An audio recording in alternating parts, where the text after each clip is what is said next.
Why is it that when some brothers and sisters in the conscious community, when they get a hold of some knowledge, they develop this huge ego God complex that right? But, well, they say 10 books or something like that.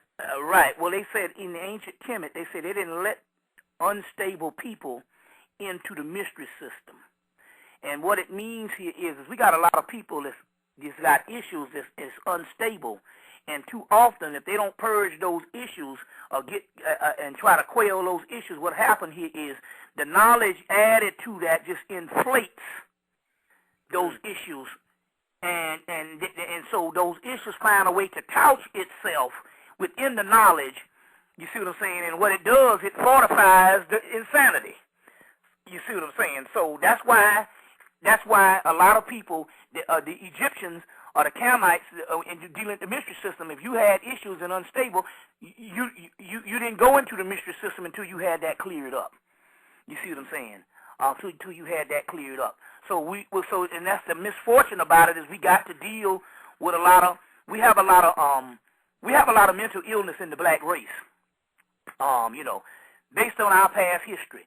And a lot of times the mental illness gets mixed with this information. You see what I'm saying? And we become manicured fools. Ignorance polished over ignorance. You see what I'm saying? So, you see, so as a result, we just go to another level of insanity. And unfortunately, we have to get the way the good with the bad.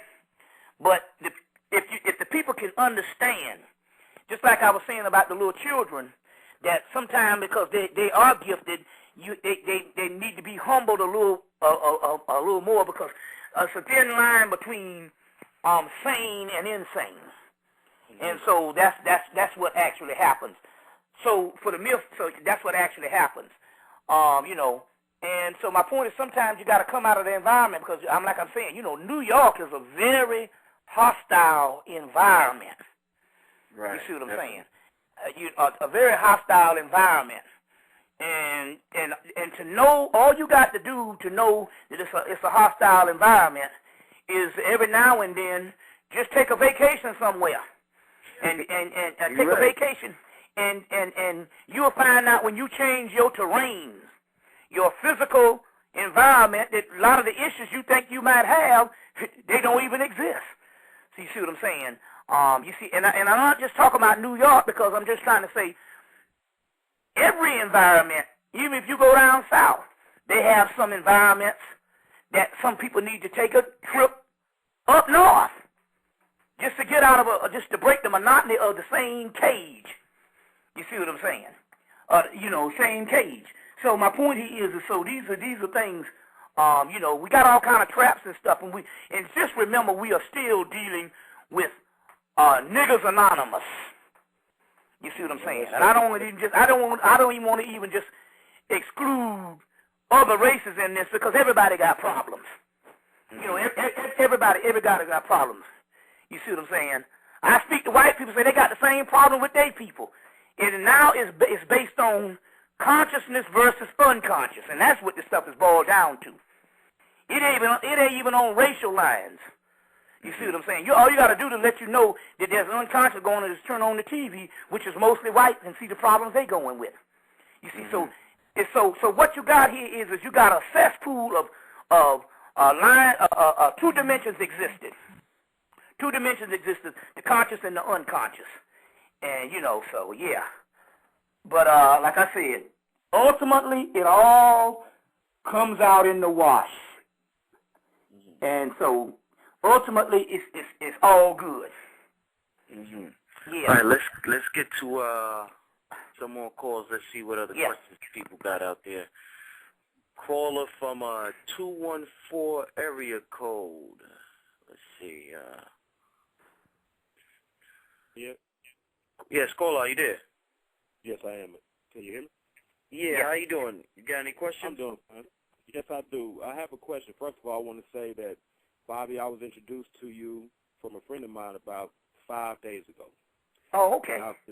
And I've jumped across, because I've been going through this personally from a youth. And so I always had questions, and it led me to all these different backgrounds from Islam and Catholic and what have you. And I just left I did put down the Bible. I heard you say earlier, don't do that, and I'm coming back. Well, you need to put it down right now to explore other things. You can put it down, just don't throw it away. That's all I'm saying. But you were right for putting it down because you need to explore other things.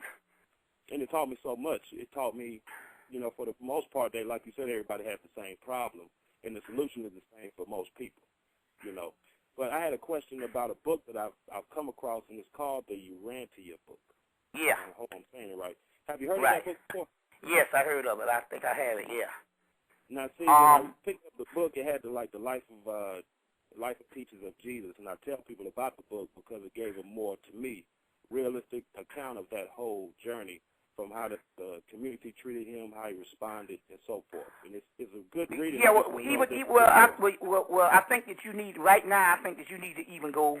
If you just put down the Bible, I don't think that the Urantia, when you're dealing with the whole Jesus concept, I think you need to go. You need to divorce yourself from that right now. Period. Because the simple fact here is, if they're not telling you that this is mythology, and you still thinking it's a historical thing, then you need to go a little further to get out of that mode first. Because there was no historical person. You see what I'm saying? No, I'm not there. I'm not. It's the fact that I've heard that the story is based on an actual person that they stole the story from, of another prophet that was coming up with the same information, pretty much. Yeah, no, there was no.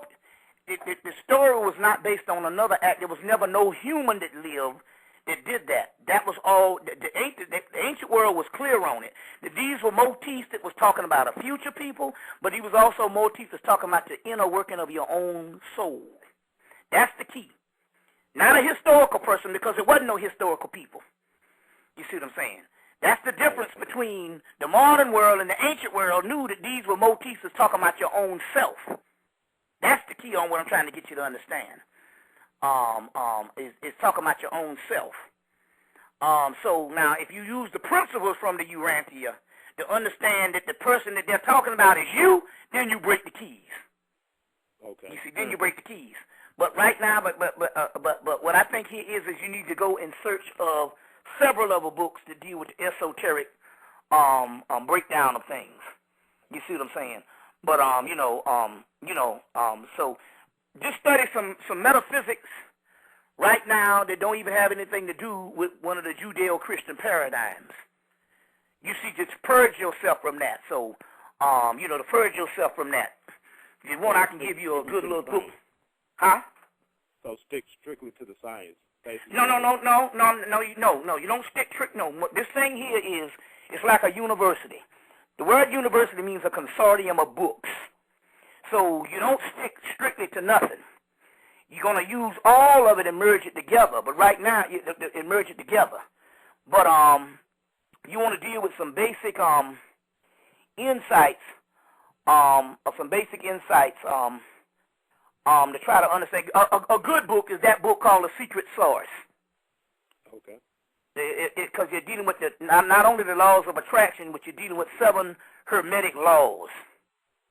It's called The Secret Source. It just came out last year. Get that particular book, and then you'll see the parallels between the life of Hermes and the life of Jesus, and understand that these are principles more than they are historical people. You see, so any kind of hermetic material is real good. Is real good. To understand that this stuff is talking about you, like a book called Hermetica by Timothy Freke, Freke, and Peter Gandy. Get that book called Hermetica.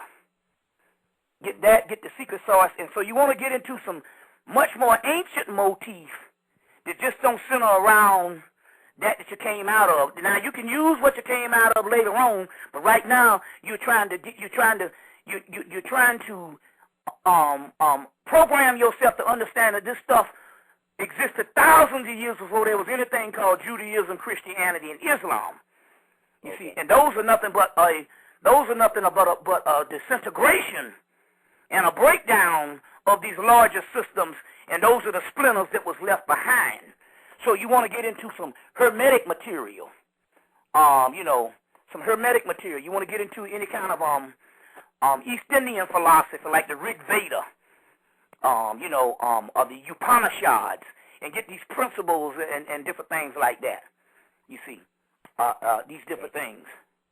You see, so that's what you want to do. If you want to go closer to Christianity, go study some Gnosticism, a book by Stephen A. Hollier, Stephen A.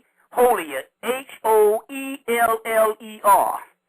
Okay. Study some Gnosticism. I pretty much want to get closer to what you're talking about, because this is the path Right, and I'm leading you there. So, you want to study different things, books on the Kundalini, books on the chakras,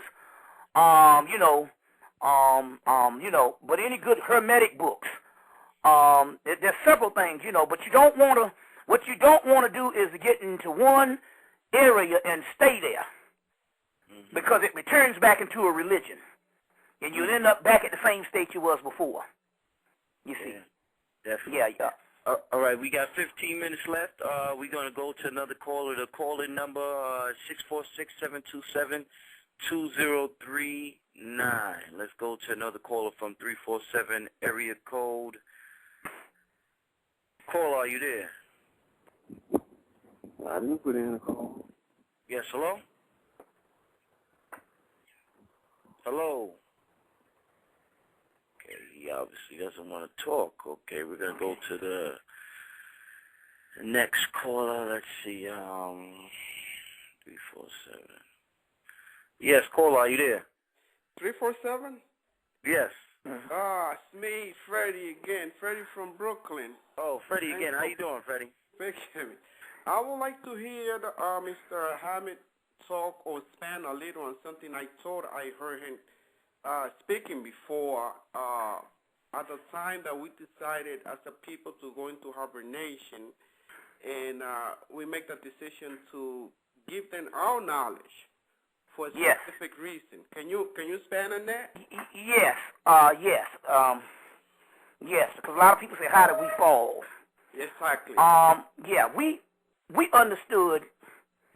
Number one, we had prophecies, and I'm not just saying some stuff. No, we got prophecies in the Hermetic materials on that we weren't going to be around, that Egypt was going to go into a state of decay and become one big graveyard.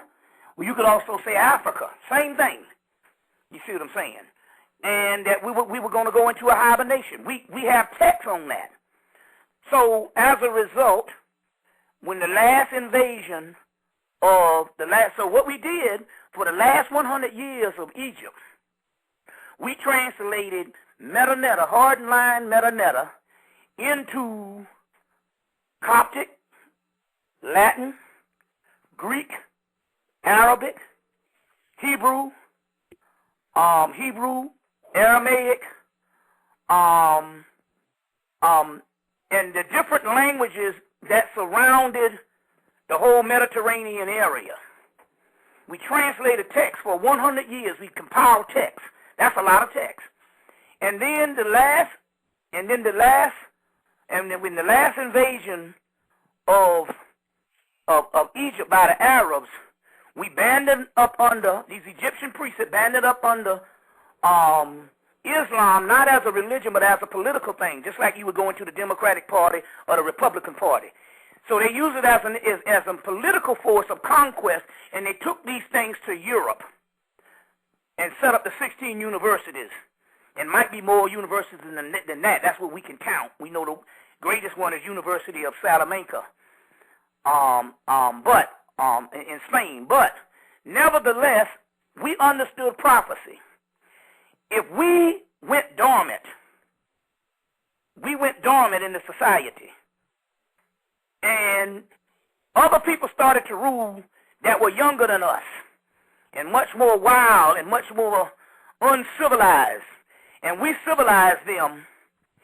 If we didn't give them these texts to preserve and learn, then when we started coming out of our hibernation, i.e. the modern world, if they didn't have these texts, things would be lost. Just imagine what they did in the grotesque manner with our texts and all our stuff they preserved. Can you imagine if they didn't have those things? So the priests could understand a greater line of history based on, we were advanced enough